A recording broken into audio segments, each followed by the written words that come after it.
কেলক কাণ্ডের আজ ভবানীপুরে আপনারা জানেন যে চিকিৎসক তিনি প্রশ্ন তুলেছিলেন সেই সময় যখন অক্সফোর্ডে বক্তব্য রাখতে যান মুখ্যমন্ত্রী মমতা বন্দ্যোপাধ্যায় কেলক কলেজে, সেই সময় এই চিকিৎসক যখন প্রশ্ন তোলে সেই চিকিৎসকের বাড়িতে আজকে যাওয়ার আগেই বাধা পেলেন সুকান্ত মজুমদার। একেবারে সে জায়গা থেকে রয়েছেন ভবানীপুর থেকে আমাদের প্রতিনিধি সন্দীপ সরকার। সন্দীপ সরকার কাছে আসবো, কিন্তু তার আগে দেখুন কি পরিস্থিতি তৈরি হয়।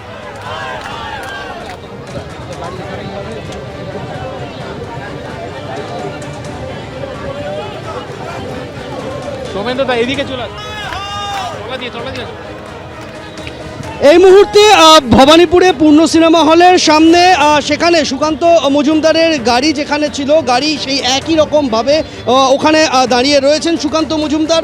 পুলিশের তরফ থেকে বলা হয়েছে গাড়ি সরিয়ে নেওয়ার জন্য, তিনি গাড়ি সরাবেন না। বিজেপির কর্মী সমর্থকেরা যারা ছিলেন, যারা প্রতিবাদে পথ অবরোধ করেছিলেন, তাদেরকে আটক করে পুলিশ।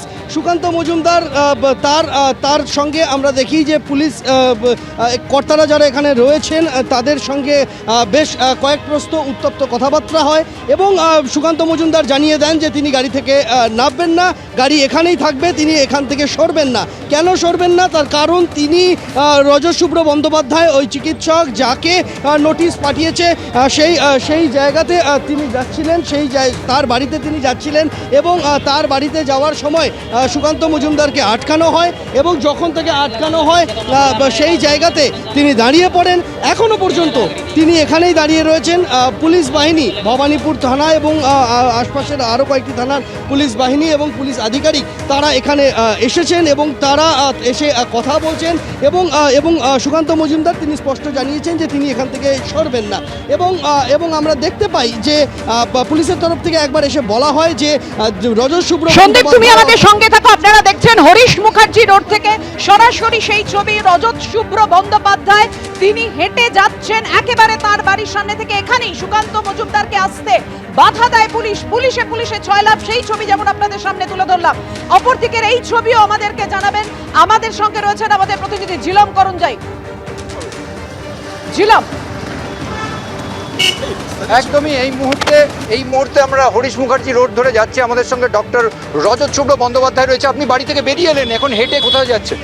আমাকে এরা বললো যে ডক্টর মজুমদারকে নাকি অ্যারেস্ট করতে চাইছে পুলিশ। আমি হয়তো অ্যারেস্টে বাধা দিতে পারবো না, আমার তো কোনো ক্ষমতাই নেই, আমি ব্রিটিশ সিটিজেন।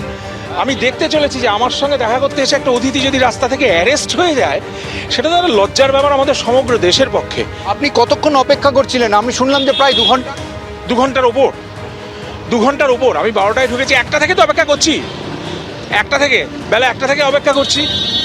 আর তারপরে শুনছি উনি আসবেন, উনি বলছেন আমি আসছি, ফোনে কথা হচ্ছে। তারপরে দেখছি যে আর কোনো নেই, না আমাকে যেতে হবে, ওখানে যেতে হবে। অর্থাৎ বুঝতে পারছো যে উনি যাচ্ছেন এবং আপনি কেন হেঁটে যাচ্ছেন? মানে আপনার এটা খারাপ লাগছে? আমার খারাপ লাগছে, অত্যন্ত খারাপ লাগছে। আমি গাড়িটা ঘোরাতে চাই না, কারণ আমার গাড়ি কোথায় আটকে দেবে, আমার গাড়িটা আমি রাখবো কোথায়? দে ক্যান ডু এনিথিং না, আমিও তো ভরসা করি না, আর পুলিশের তো কোনো ভরসাই নেই। তাই জন্য আমি হেঁটেই যাচ্ছি, পায়ে যতদিন জোর আছে হেঁটে যাব। ডক্টর সুকান্ত মজুমদার বলছিলেন যে এই যে মমতা বন্দ্যোপাধ্যায়ের অনুষ্ঠান, সেখানে আপনি প্রতিবাদ জানিয়েছিলেন এবং সেই বিষয়ে আপনাকে হেনস্থা করা হচ্ছে, তার পেছনেই কথা বলতে। সেটা তো কালকেই আমি বলেছি। ওই ব্যাপারে উনি আসছিলেন, কি ব্যাপারে আসছিলেন জানি না, কিন্তু আমার সঙ্গে ওনার আজকে বন্ধুত্বের শুরু। এই শুরুতে যদি এটা হয়, আমি সেটা দেখতে চাই শেষটা কিসে হয়। দেখতে পাচ্ছ পায়ে হেঁটে তিনি সোজা যাচ্ছেন।